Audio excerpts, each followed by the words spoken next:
It's Thursday Night Live with your hosts, Dennis Wiles, Barry Rock,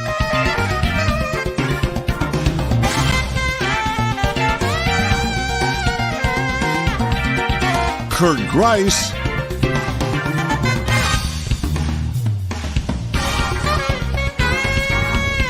and Katie Hodges.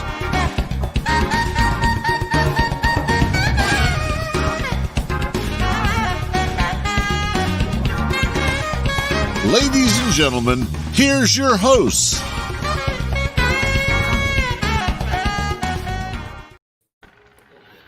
Okay, calm down.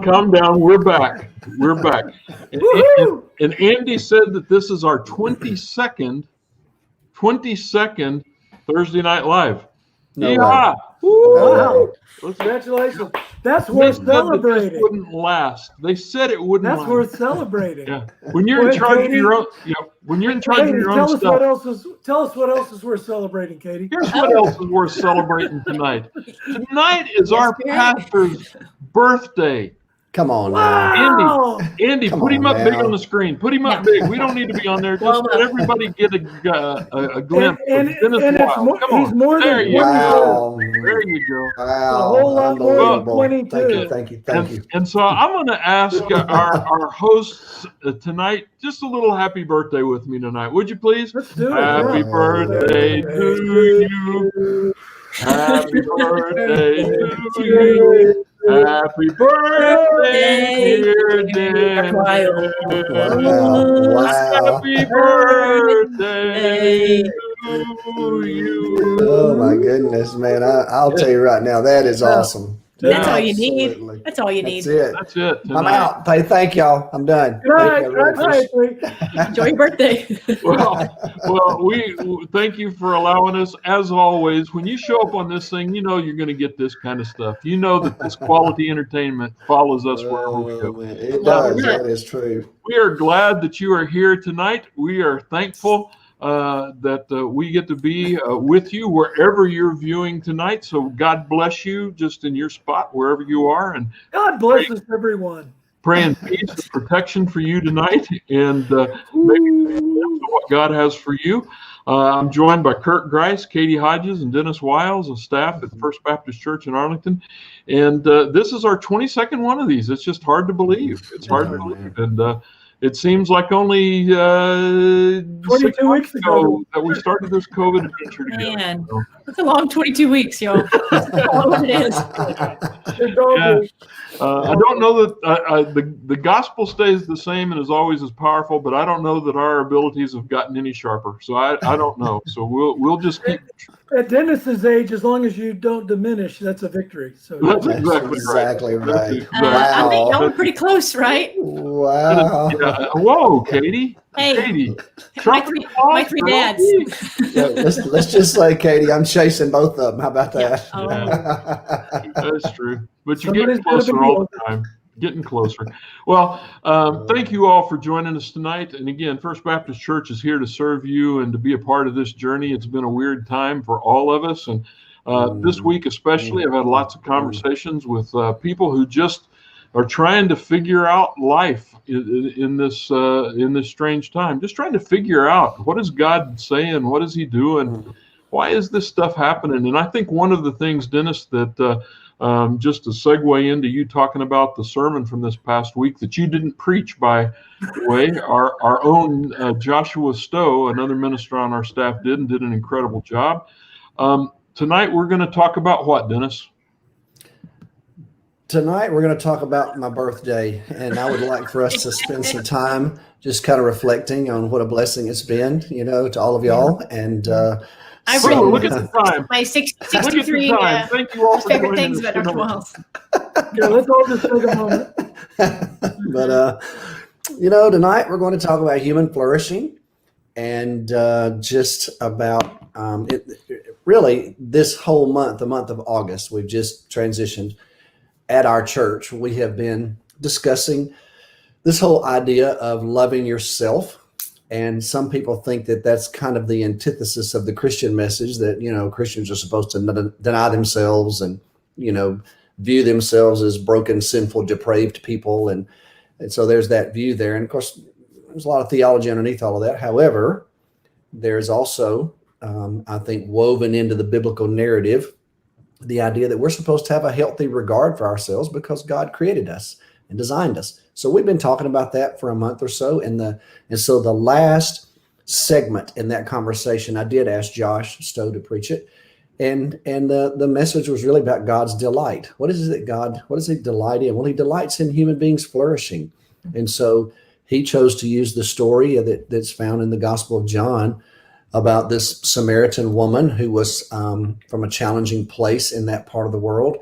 And because she was a Samaritan, she was looked down upon by the people who were her Jewish neighbors all around her. And she was a woman, and she had been in and out of numerous relationships. And so she, as Josh said, she kind of lived on the edges of their culture. She, the women in those days would go get water at a well early in the morning. Kurt and I have been to Africa many times, and we've seen the women there in Africa and in these remote villages. You get up in the morning really early before it gets too hot, and you need water for the whole day. So they'll go to the well and get water for their families, bring it back home. Well, that's what the women did there in that Samaritan village, carried on their heads. But it's the middle of the day, and she's out there at the well all by herself.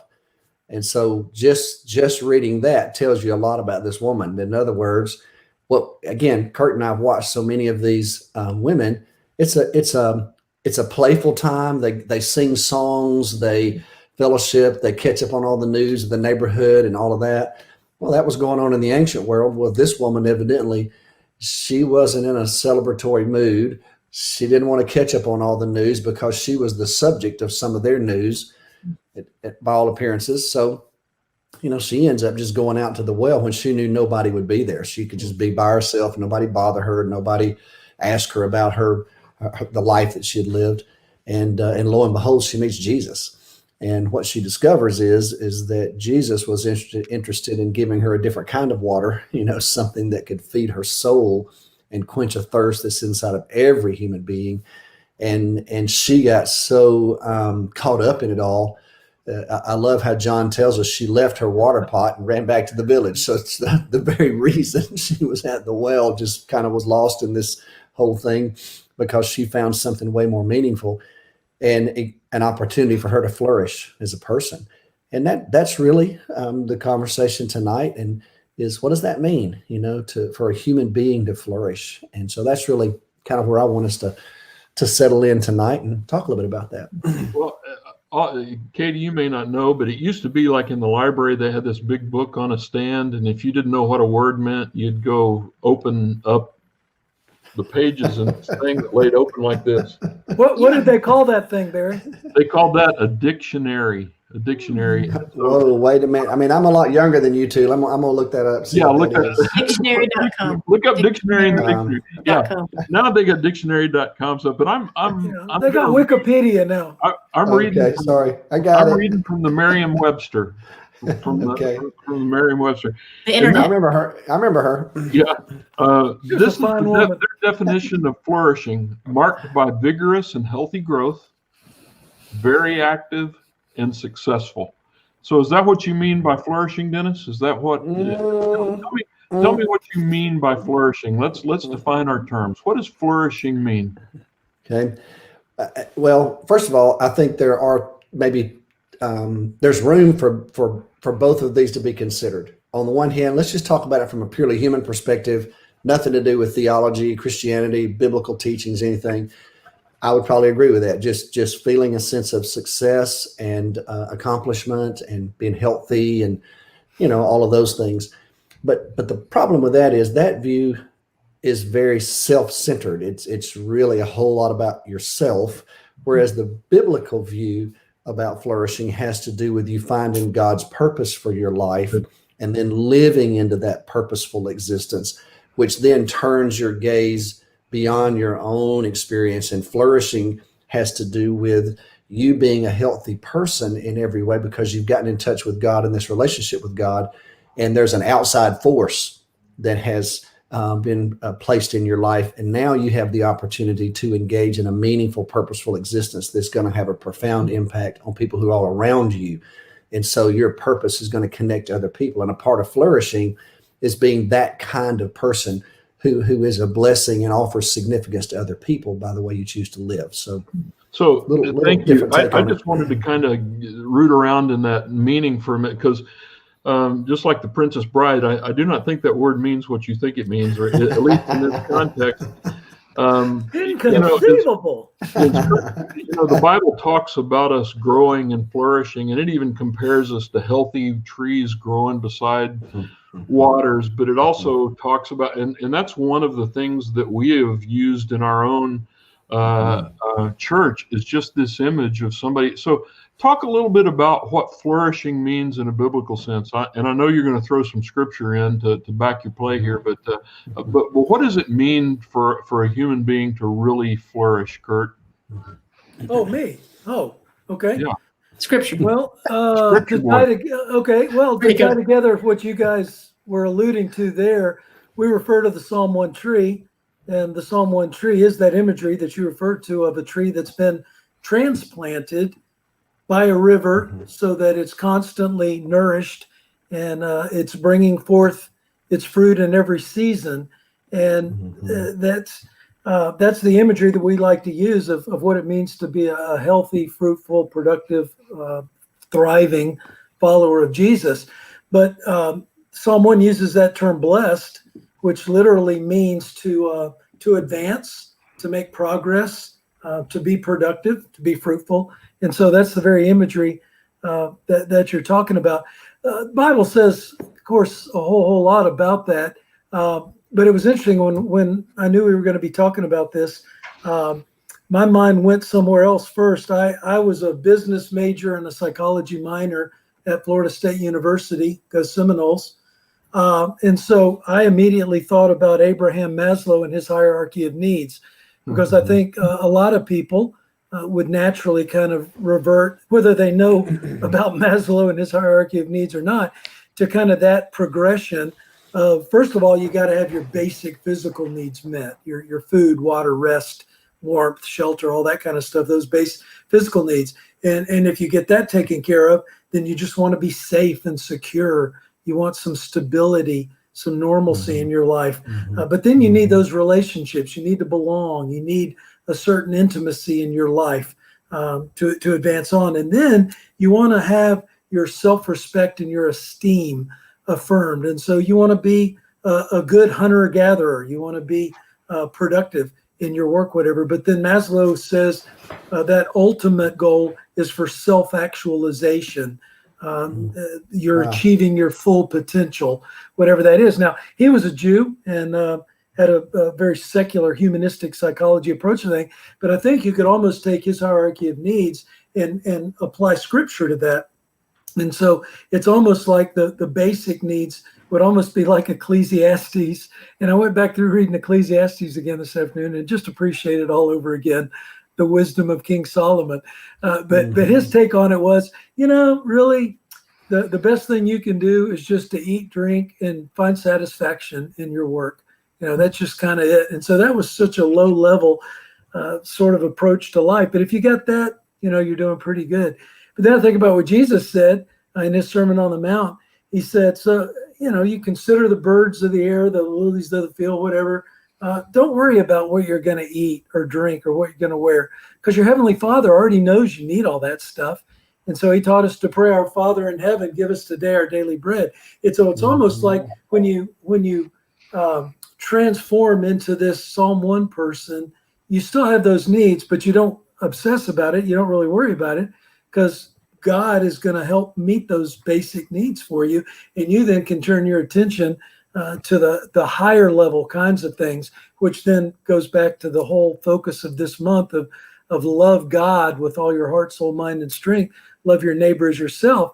And then Jesus says, if you do that and you seek first God's kingdom, then all those other things are going to come into play. You're going to have all of those needs met as well. And so I was reading in Peter Scazzero's book, Emotionally Healthy Spirituality. He quotes a guy who said, we're all born narcissists, And the goal is to mature out of that, to grow out of that, to progress on this journey. And this is what you were saying, Dennis, to overcome your inherent inborn narcissism, to be able to focus on something more than just yourself.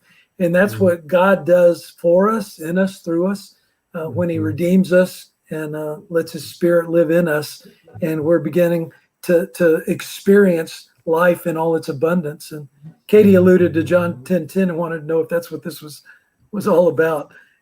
It's abundant life. Well, Katie, one of the things that the things that we're talking about tonight, about flourishing, about being self-actualized, about finding our highest form, about that's a theme that we've talked about in several of our episodes. That's not necessarily the message everybody believes that Christianity gives, because they hear a lot of don't do this and don't do that, and stay away from that place and don't associate with those people. How does all this fit together?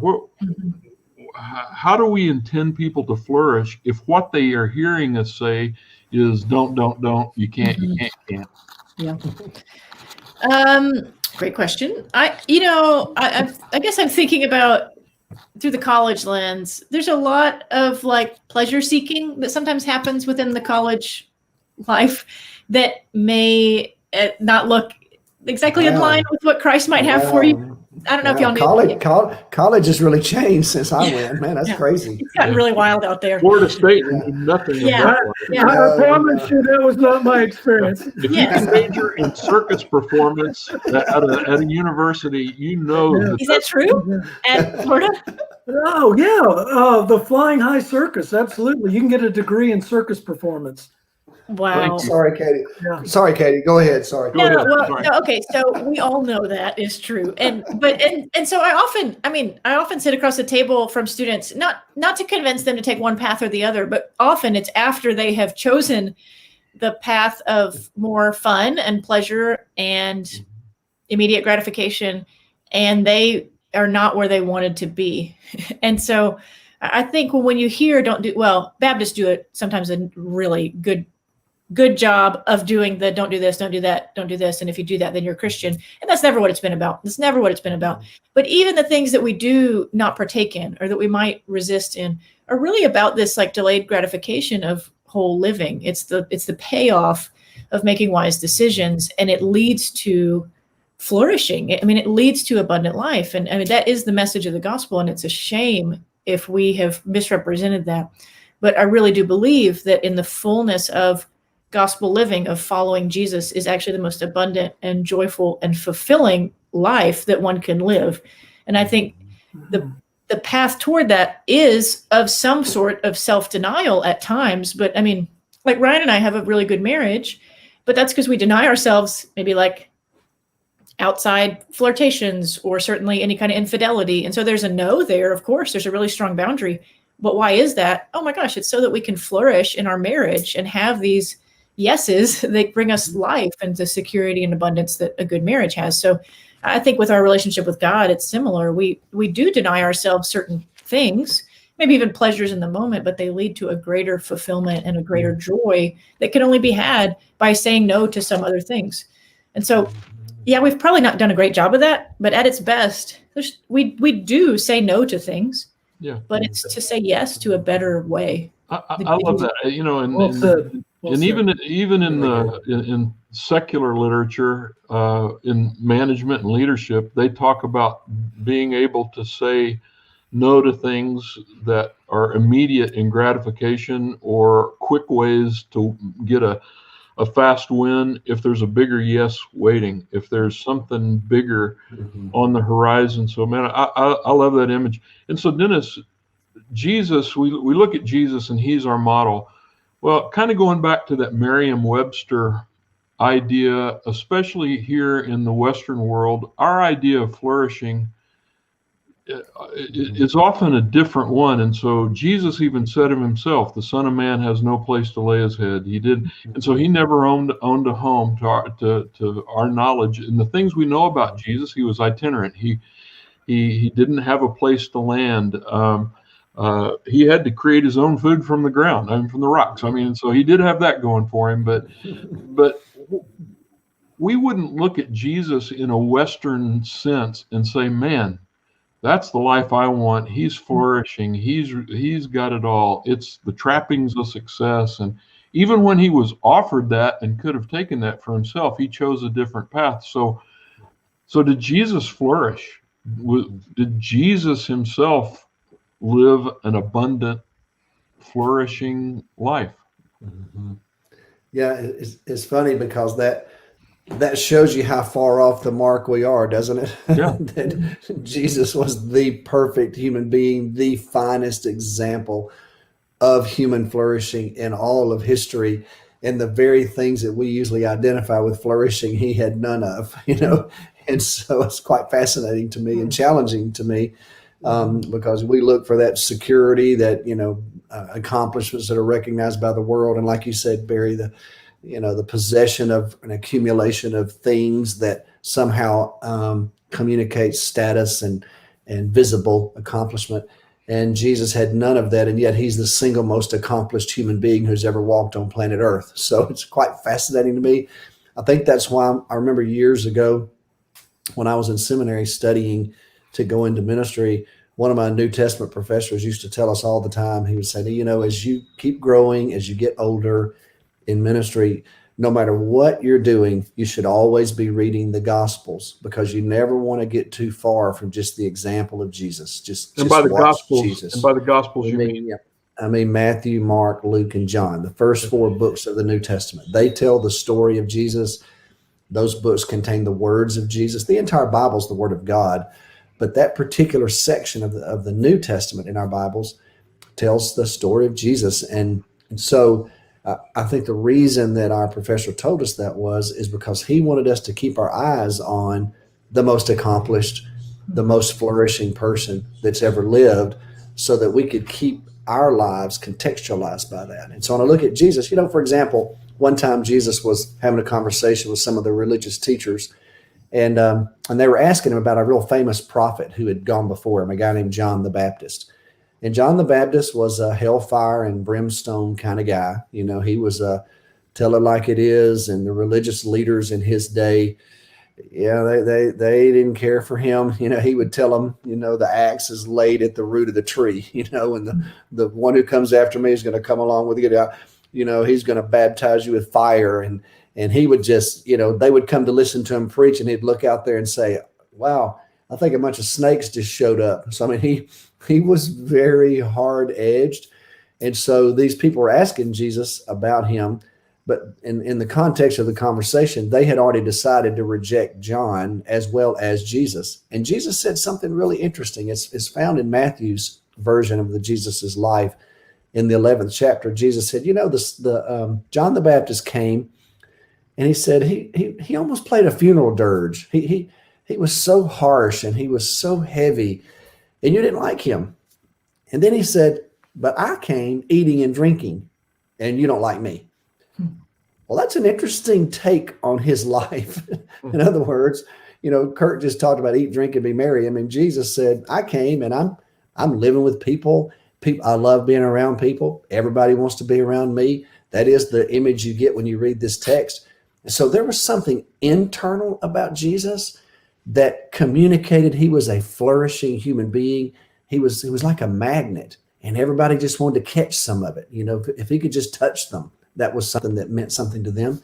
And so in spite of all those trappings we normally associate with flourishing, Jesus had something else. It was an internal connection with God. It was being so connected to the purposes of God. It was fulfilling the very reason for his existence. It was always having the right perspective on every situation. Well, those are signs of a healthy, flourishing person. He was unabashed in what he believed in, and he wasn't drawn to the things that were going to sidetrack him and move him away from this flourishing kind of life. And so I think that's when Jesus said, in John's gospel, Jesus said, I came so that you might live. That's what I'm offering you. I'm offering you an abundant life, a life with significance, a life, like Katie just said, talking to some of these students that went after something and there was no life in it. Well, Jesus is saying, I tell you what, Come after what I'll give you, and guess what you'll find? You'll find life. The story that I mentioned earlier that Josh preached from last Sunday, Jesus told that woman, he said, I'll tell you what, I'll give you a drink and you'll never be thirsty again. And she was like, dude, okay, Give me some of that. let me have that. And then the picture from Jesus was, well, actually, that will be like something that's inside of you that just flows out. Well, guess what? That's something that actually quenches the thirst in other people. That's human flourishing. You're the kind of person that doesn't parch everybody else around you, but you're the kind of person that helps quench their thirst because of what's flowing out of your life. I mean, that to me is the picture of flourishing. And so I would tell you, did Jesus flourish? Come on, man. Yes. Awesome. He wrote the book on flourishing. Yeah. Is it harder? And often we ask questions that we think we have an answer to, trying to get people to agree with us. I'm asking a question I don't know the answer to, or even have as my dad would say, a surmission about.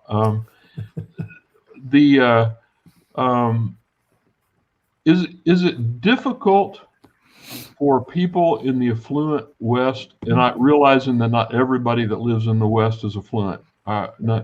Depends on who you compare them to. But overall, Yeah. But overall, is it harder for people in the affluent West to find their way to a really flourishing life? Are there more barriers or fewer barriers? What fights us in our context? What are the barriers, the preventers, the things that are erected that keep us from really flourishing? I don't even know if that's a good question, but I'm just sitting here thinking as I listen to you. If Jesus didn't have any of this, well, he also didn't have to worry about, today the light came on in my car that says it's time to service it. He also doesn't have to worry about the first world problems of bills and all that. So are there things in our lives that keep us from flourishing or make it more difficult for us to grow and live that abundant life? Anybody that wants to answer, Kurt, Katie. I mean, feel free, Yes. Katie. Yeah, yes, is my answer. I think defining flourishing. Go with that. Just, yeah. Yeah. Next question. No, if we're defining flourishing like Dr. Wiles did in this kind of being connected to the mission of God and finding your purpose in the world and, following Jesus freely, I think we can find a lot of distraction in the Western world, and often we can build our security in things other than, the love of God, and we think we're okay. And so if you feel like you don't need anything, you're not really driven to the source of provision. And so I do think that we as Western people can just be distracted by stuff and things, and we feel like we don't need to trust God for the next thing because we have salaries and credit cards and we're independent and we value our freedom. And I think for those of us who have traveled internationally, my small experiences, I think there is a vibrancy to faith that's in some of these more impoverished areas where there's just this understanding of the connection with God and how God really does provide and the Spirit really does abide in us. And I think I've learned a lot from my brothers and sisters around the world that I think when we compare that to the American church, sometimes there is a complacency that keeps us from flourishing fully. I think that's a fair assessment. Wow. Kurt? I'm gonna agree to an extent, but I don't know that wealth or abundance makes it any harder to flourish than poverty, because I think there's a lack of flourishing in every culture and every socioeconomic situation. I'm going to go with the thesis that from a Christian perspective, Maslow's hierarchy of needs, that self-actualization of achieving your full potential for us, for anyone, comes from what Dennis alluded to at the beginning of understanding your purpose. What's your purpose in life? Why were you created? One of your favorite theologians, Barry, William Barclay, is famous for saying there are two great days in a person's life: the day we're born and the day we discover why. And so, for each one of us, there's two great days: the day we're born, and then that day we discover why we were born. And that points to me, flourishing, or the potential for flourishing, is your achieving your potential is only possible when you understand what your purpose in life is. And so my premise is true human flourishing only results from an intimate personal relationship between the creation and the creator. And so when we as the created being enjoy that intimacy, that loving relationship with our creator, we experience the fullness of life, the flourishing that he intends. And so that points to the very topic of what is God's delight. God's delight as the creator is for his creation, his penultimate creation of humankind to know him and to experience him in all his fullness. So that transcends wealth or poverty, education or lack thereof, almost anything. Well, thank you, Kurt, and thanks for mentioning William Barclay, because I love a theologian that is good and also can lead the league in rebounding. Yeah, I like Charles Barkley. Actually, That's his brother. Okay. Yeah, that's his brother. Let's not mix the two up. But Barry, I was thinking while they were talking, just that I don't know. Is it too simplistic to say that the Western way of life gets in the way? Is that too simplistic? I'm not sure. I think that's something to think about, the trappings, if you will. I remember Kurt and I have been in the villages in West Africa. We were there one year and we're sitting around out in the middle of literally nowhere. I mean, it's just kind of incredible little village that you wonder how in the world do they live here. And one of the Africans that was sitting with us, we're eating out of a common pot, there's food, and we're all out there together. The whole village is all out eating together. And he's one of our translators. So his English is pretty good. And he just, they call me Samba there. He said, Samba, so at night in your village, and he has no concept of America, none. He says, so in the evening in your village, when you're all eating together, do you share the stories of what's happening in the village and the community? Is that how you do it? And I said, well, actually, we don't eat together like this in our village. And he said, really? I said, no. He said, well, where do you eat? I said, well, actually we eat inside our own homes. And he sat there and he went, by yourselves? Well, yeah, yes, by ourselves. And he said, so at the end of the day, you don't sit down with all the village leaders and talk about the day and make sure that everyone is okay. I said, well, no, we don't actually do that. And he said, so you don't share a meal with the village leaders at the end of every day just to make sure that everyone is okay? Aren't you a leader in your village? Yes, I said, I am, but no, we don't do that. He said, so when do you check on everybody in the village? When do you make sure that everyone's needs are met and before you go to bed in the evening? And I said, we just don't do that. And he sat there for a second. He said, America must be a really strange place. Wow. And that really, I think about that story a lot, and maybe because an empty place. Yeah.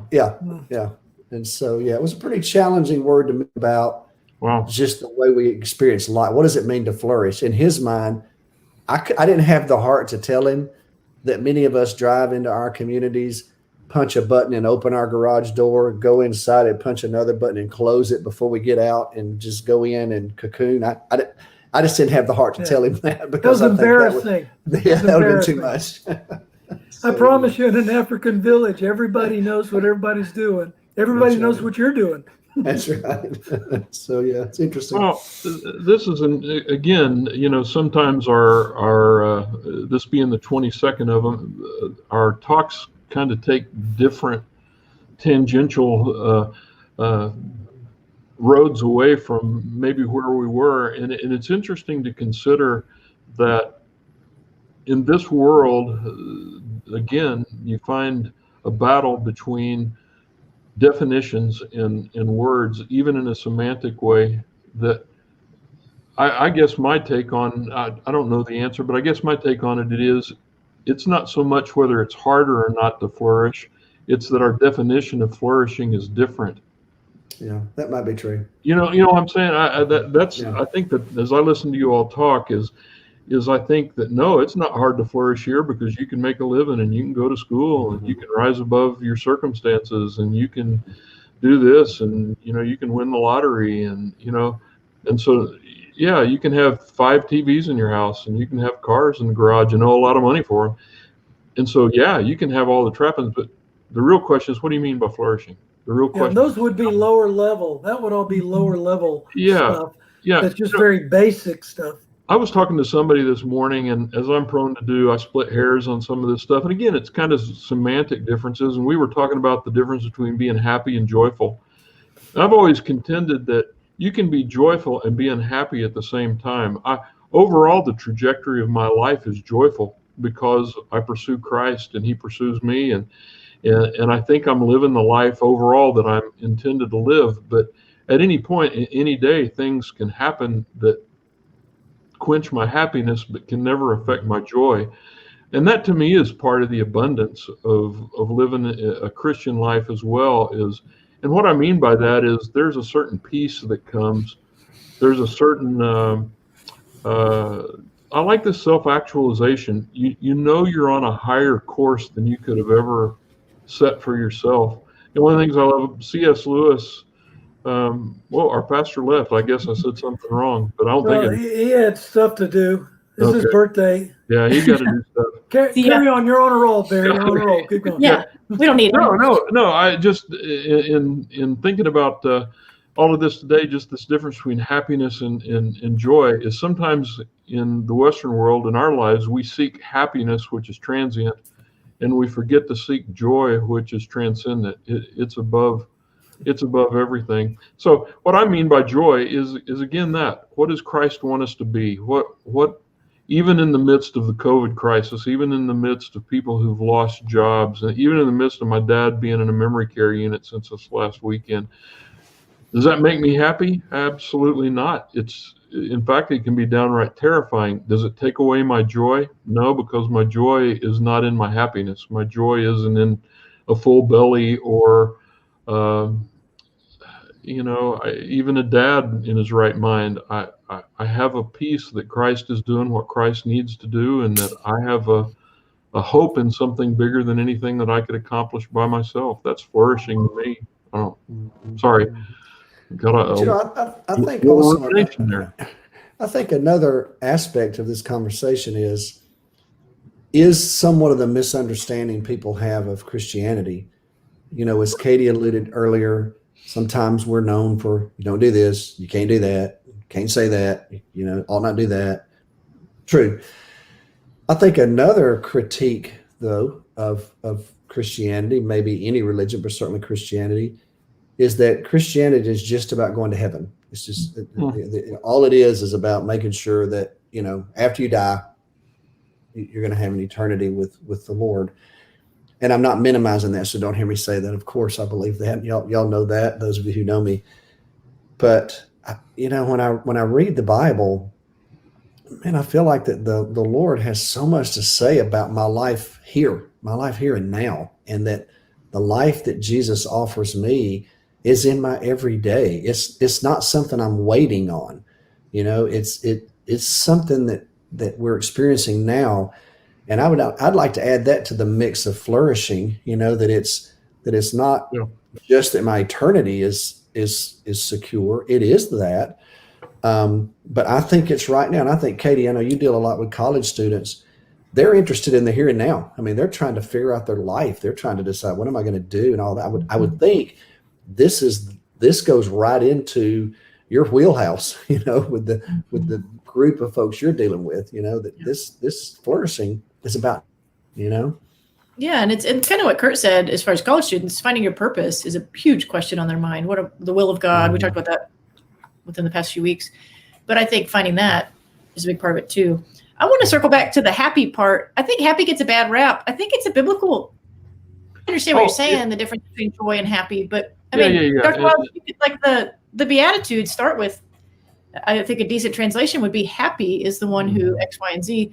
And so I think that's a semantics thing as well, that we've reduced happy to be just a fleeting emotion when really it's biblical. Like this, I want to redeem that one a little bit, because I think we can offer that, if you want to be happy. Thanks for calling me on it, because that's exactly what I meant. And again, I agree with you. We've reduced it to nothing, Yeah, and I think that I mean it at its lowest common denominator, because again, we've co-opted good words and we've turned them into things that mean less than their fullest meaning. And so, yes, please hear me say that there's nothing wrong with happiness. I would say this, that there's that what we mean by happiness often fails if that's your pursuit. That you find happiness as you do these things that bless you. That you find happiness and you become happy because you are doing the Beatitudes. Yeah, I guess true happiness is a byproduct. Yeah, yes. And so thank you, Katie. Thanks for calling me on that, because I think you're absolutely right. I misspoke, because please don't hear me say, because I think that we're also trying to say, maybe exactly what I stepped on, is that Christianity is not the antithesis, and it's not the don't be that and sit alone in ashes and contemplate your life. No. Well, I think we're saying the same thing. I mean, I do. I think that I think what I'm trying to say in you too, that there's a deeper just weight to what we're talking about than just these fleeting moments. Yeah. I think that's what you're trying to say. Yeah. When you read Merriam-Webster, Webster cares nothing for the deeper meaning of the Christian. They would not define happy as, those who mourn or whatever. It's a song. It's a fleeting thing, and we often pursue it. Well, man, this is great. We're knee deep in something that can get over our heads, because there's so much to explore and living this abundant life. And I would say to anybody out there, please know that that's why we're here. That's what we believe in. And thanks, Katie. It is a happy, fulfilling life in the highest senses of those words. Whatever you think the highest is for that, that's what Christ intended for us. And that actualization, that's the best life. I think that's what Dennis was talking about. Jesus, he is the perfect example of somebody who was optimized to the max. No wasted motion, no wasted energy, no wasted time. He had never seen an episode of The Office and probably would have cared little for that, And so, sorry, Katie, you lost me. You lost me for sure on that one, Barry. But in all honesty, that's what we seek to do, is just to use the energy and the time we have on this earth to be the people that we were intended to be. That's our calling. Final word for me, and then I want to go around the horn, Kurt and Katie and Dennis. And for me, everybody knows that one of my passions right now is woodworking. I love woodworking, and one of the things that I enjoy the most is this sense that I'm taking a rough piece of lumber and turning it into something that's beautiful. I can't say that that's what it was intended to be, because it was probably intended to be a really pretty tree out someplace that nobody ever touched and just admired. But when you get that rough wood, it's really cool how you turn it into something that has a higher value and a beauty and an aesthetic. And in my life, when I'm out there in that, I keep thinking of myself as rough lumber in God's hands, that he's trying to mill me down to those things and trying to add to my life those things that make me what I was intended to be. And he sees something in me, like I see something in a piece of lumber that nobody else sees, a fullness, a wholeness that, I love that. So I want to flourish. I want to be like Christ. Kurt, Katie, and then Dennis, and then we've got an invitation tonight that I want to make sure we don't miss. So Kurt, final words tonight. What? Well, I think we've said it, and you can always go back and rewatch these, I think, if you missed something or you had to go to the bathroom or grab something to eat. But I'll say again that I think our flourishing comes from knowing our purpose. Our purpose comes in knowing Christ, our creator. That wholeness, that completeness comes from my relationship with him. And so that transcends every circumstance of life. It overcomes my failures. Blessed is the one whose transgressions are forgiven. I think that's part of the flourishing, is knowing that you've been forgiven for all your faults and failures, that you're loved unconditionally, and there's somebody who knows how to help you achieve all your potential in this life and then in the next. That's beautiful. Katie? When we started talking about flourishing, it brought back a little memory I had when I first got out of college. I worked at a BSM in Levelland, West Texas. And we had a surprising amount of international students at that little campus at South Plains College, and not all of them believers. But we ended up, there's nothing to do in West Texas. And so in that part of West Texas. So when we would go on mission trips or retreats or anything, like all these international students would sign up, and we'd say, you're welcome to come, but this is a Christian mission that we're on. Like, we might be telling people about Jesus or serving them in the name of Jesus, and you're welcome to come. And so we'd always have a handful of international students that would come on some pretty evangelical events, which was always a trip, but they heard the gospel over and over. So it was always fun for us. So anyway, we took one particular Vietnamese student on this trip, and he just observed us being Christians. And we got to let him kind of into the mix of just us doing what we do, living life together, eating meals, serving. I think it was Beach Reach is what we did, which is pretty evangelical, late nights, all that. But we got back, and he wrote me this little note, and it was in broken English, and it said something very meaningful. But I just remember him saying something like, thank you for taking me on this experience. For the first time in my life, I feel like I am flourishing. He used that word. And I hadn't thought about it in a long time, but I don't use that word much. So we talk about flourishing, and I just thought about that. And there's just something about being in community and feeling like you're part of a bigger thing and having purpose, even though we were late nights eating, crappy food, sleeping like 8 in a hotel room on this island. There's something about that experience that drew him closer to flourishing. And he actually transferred to UT Austin and became a believer through the BSM there. And I think it sparked with something about being on that mission with us. And so I think there's just something special when you kind of find that purpose beyond just existing, and you get to tap into that. I love it. Dennis? It's awesome. Close I would point people to Psalm 19 in the middle of the Bible, the book of Psalms. And Psalm 19 to me is a psalm about flourishing. It's about how the heavens declare God's glory because God's creation is fulfilling its purpose. And it's an invitation to receive in God's teachings. And it's like honey, to your soul. And so I would encourage you, if you want to just spend some time meditating on flourishing, I'd encourage you to read the 19th Psalm. Thank you, Dennis. Wow, what a great thing. Just thank you all for joining us tonight. Thank you all for writing in. Thank you all for being a part. If you've got needs or questions, please send those to us. We have a wonderful prayer ministry. If you've got things right now that you don't even know what the answers are or what you need, let us just pray along with you. Send us whatever information, and we've got a wonderful team of people that's what they feel like their calling is to pray. And so we'll do that. Also, we invite you every single week to be a part of our 9:30 worship service on Sunday morning. I hope you know we're even last night, and you can go on our Facebook page and on our website and see this, but even last night, we're working toward being open. We know that our highest calling as a church, flourishing as a church, doesn't include being shut up for the rest of our lives. And so we're encouraged that we are working towards some times in the near future to expand. But in the meantime, one of the things that we're doing is this coming week, this Sunday night, 6:00 p.m., right, Dennis? Is that correct? Yep. 6 o'clock. We're having a fall Bible study. You can join us on Facebook. It's live.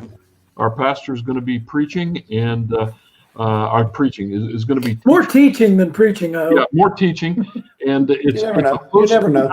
thing, kind of a hybrid between what you might expect on a Sunday morning and this, and so it's just an informal kind of way to teach through Scripture, and so we invite you to be a part of that. Dennis, I don't know if you want to say a word about it or just a personal invitation, but. Yeah, just love for you to join us. When you're reading a letter in the New Testament, it's like opening somebody else's mail. This was written to someone else at a real point in time in real history, and now you've got a chance to read it yourself, and we're going to learn how to do that together. Good. So you're invited. We want you to be a part. We realize that we've got people that live close and can be a part physically. We realize that many of you live far away and can't do that, but we want you to know We love Jesus. We love you loving Jesus, and we want to help you follow that Amen. flourishing life. So whatever we can do to serve you, please let us know. Guys, Got it. thanks for tonight. I always love being with you. I learn more Great. than anybody else out there, I think. So thank you all. Happy birthday. Thank y'all. Happy Great birthday. day. Great birthday. Thank y'all. Good night.